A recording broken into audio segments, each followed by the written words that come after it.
Welcome to day two of my exploration into finding meaning in life. Today, I want to dive a little bit deeper into the traps of the mind, where we can get lost in trying to acquire more knowledge, more information, more advice from others as a substitute for our own discoveries, our own path for meaning. At least myself, I feel there's a point where knowledge from others isn't the answer, or at least not the full answer. And I want to do this video as a week ago I posted a video on feeling lost in life.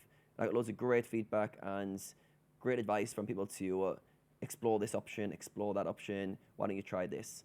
And what I was noting was a little bit of resistance from the point of a lot of it was around you should try reading this book, try this philosophy. And for the most part, I feel like I've tried a lot of those. I've tried a lot of the reading Buddhism, I've tried Stoicism, I've read like Ryan Holiday's stuff on more modern Stoicism, and they're all very good, very useful. They've improved my understanding of myself, of life as a whole, on a good level. But I think with the problem I'm currently experiencing, there comes a point where other people's advice can't help you. It's almost like you can lead the horse to water, but you can't make it drink. One of those analogies, you can guide it there. There's the water, here it is. But at some point, the horse needs to decide to drink itself. At some point, like you need to connect with yourself. Nobody can tell you what's meaningful for you. Nobody can show you the path for yourself. And I think we live in a world where we give so much emphasis on the experts, on other people, trying to help us navigate life, that we forget or we lose sight of our own self, our own meaning internally. And for me, I feel like that's where I need to reconnect with that. So rather than more knowledge, reading more books, getting insights from other people, I need to connect with myself more, connect with my own intuition, my own feelings, my own sense of what I should be doing. And it's a really tough one because the mind hates this. The mind really wants to think things through. It wants a very clear, structured path. It wants certainty. It wants do this to get that. If you do this, you will get this outcome.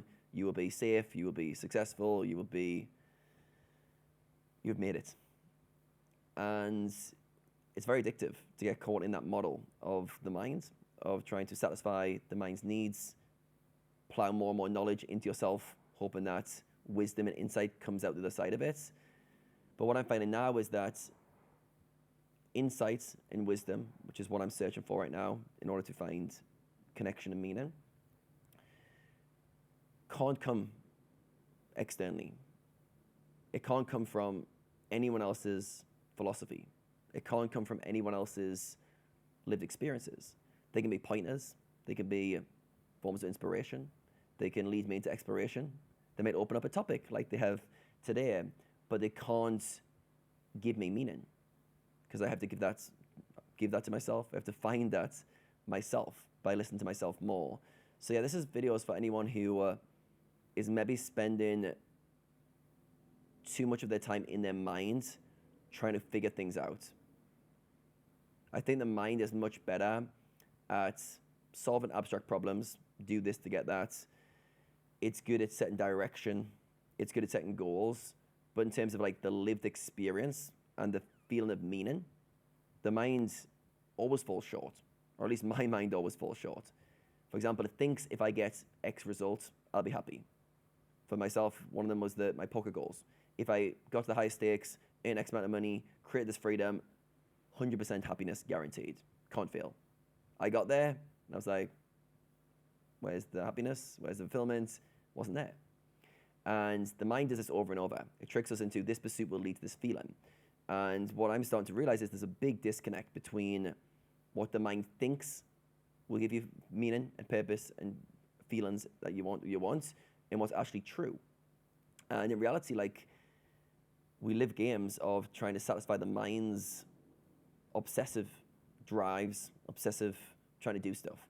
And my challenge right now, if I could think through, which is the obstacle which I'm trying to get past, but if I could create a framing of what my current problem is, it's I've realized the mind can't lead me to where I want to go.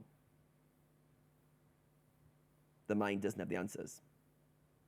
So when the mind tells me, Adam, just do this goal, just achieve that, just work towards that. In the past, I would have been like, yes, okay, thank you, mind, let's get to work. Let's prove myself. Let's get my validation, get my achievements, get my freedom. And then I'll be happy. Yes, thank you, mind. You've given me direction. I'm so happy. Let's do it. But now, after playing those games a long time, getting to a number of finish lines in a lot of the areas which were big, meaningful, I've been like, now I'm like, no. The mind says, Adam, that goal will make you happy. And I go, no, it won't. Adam, if you just achieve this thing, then you'll be happy. No, it won't. If you just prove your self-worth by doing this, this, and this, and you get to this point, then you'll definitely be happy and fulfilled, and you feel great about yourself, and you have all this purpose and meaning. No, it won't. That's how I'm feeling right now. So it's almost like I've stepped off the treadmill, like the mind's treadmill of do this, like always being busy on the pursuit of something. I've stepped off that treadmill, and I'm trying to find connection with something more meaningful, and I'm in the void between. It's almost like you're walking through the jungle or through the woods, and you've had a path, and you've followed this path, and it's leading you somewhere, and you're like, yes, this is the way. And at some point, you're like, this path isn't going where I want to go. There's a dead end in the distance. So you go off the path. But now instead of a new path arriving into a meaningful path, it's just darkness. Just trees. Nothing clear. You can't tell what's left, what's right. You just don't know. It's just complete unknown. So it's tempting us to go back on the familiar path. Go back onto the one. At least there's a path there. It may not give me fulfillment, but at least there's a path. There's a temptation. There's a pull for me right now at this stage to just jump back on it. I know how it works. I know how to set goals. I know how to keep myself busy. I know how to spend the next 5 years achieving the next 5-year goal. I know how that works. Very tempting when you haven't found a replacement to jump back into that. It's almost like the cheap drug, the cheap dopamine, the cheap way of trying to bypass the real questions, the real meaning, the real trying to find depth here. And for me, I'm quite thankful that I've got enough resistance right now to not play that game. I say resistance, it's almost like I've seen through the illusion of those games so much that I can't trick myself into thinking they're meaningful. It's a very, very interesting place to be. Because even like a year ago, 2 years ago, I could have this video and shoot this and then go away and go back on the pursuit of my goals and trick myself into thinking, yeah, but the goals are going to do it. That once I get there, then I'll be happy, then I'll have the fulfillment I need. That illusion's been broken. And now I'm trying to find that next depth. So I framed this video as the traps of the mind. And what I'm trying to explore here is if we didn't spend our time, if I didn't spend as much time in the minds, what would come up?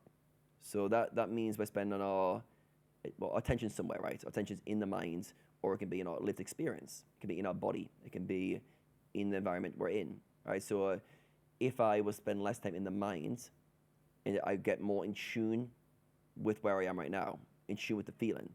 And what I'm realizing as I'm exploring that is, at first, a lot of things come up, a lot of feelings come up that you haven't processed, that you haven't been comfortable with. Myself, I've spent a lot of time trying to achieve things so I didn't feel a certain way. Validate myself to myself, in all honesty, although validate myself to the world's another game I play, but validate my self-worth to me has been the game I've been playing a long time. And with that, I can offset any feeling of inadequacy now because future me, he'll be a boss. He'll have sorted it out. So it's very easy for me to navigate any bad feelings by trying to escape into a future or work towards a future where I become better, I become enough. And now I'm realizing, okay, if we stopped that pursuit, stopped all those games, and I'm stopping them because I've seen through them. I'm not stopping them because I'm feeling the pull for them but not doing them. It's like they've lost their appeal. Now I'm starting the feelings I've been avoiding. So I think step one for me is to regain that connection to myself, regain that connection to feel those feelings, feel all the inadequate feelings, the not feeling enough. A lot of childhood stuff will come up in terms of, already is coming up in terms of not feeling worthy, having to earn worth through achievement, through busyness, through doing stuff. being able to sit with that, I think, is the first step. Almost like a clearing out phase. Get rid of all that stuff. Let it all come out. See it for what it is. Don't avoid it. Maybe avoid it when you're a child. I'm an adult now. What are you doing? Why are you running from your feelings for? And then from that, then trying to connect with my true self. Connect with that intuitive feeling, that drive, that's what I want to do, what brings me joy, what brings me fulfillment. And then from that, connection to others. I think connection to others and contribution to others, for me, they kind of go hand in hand. If I'm connected with others, I'm always going to be contributing. That's the kind of connection is a contribution on some level. And I think sometimes we can oversell ourselves on we're making a big difference and we're doing big, meaningful things. Really, like life's, when I look at it and I look back on my life, I'm probably going to be most proud of moments I was present, moments I was connected with people, moments I was just fully showing up as my authentic self. And that's it.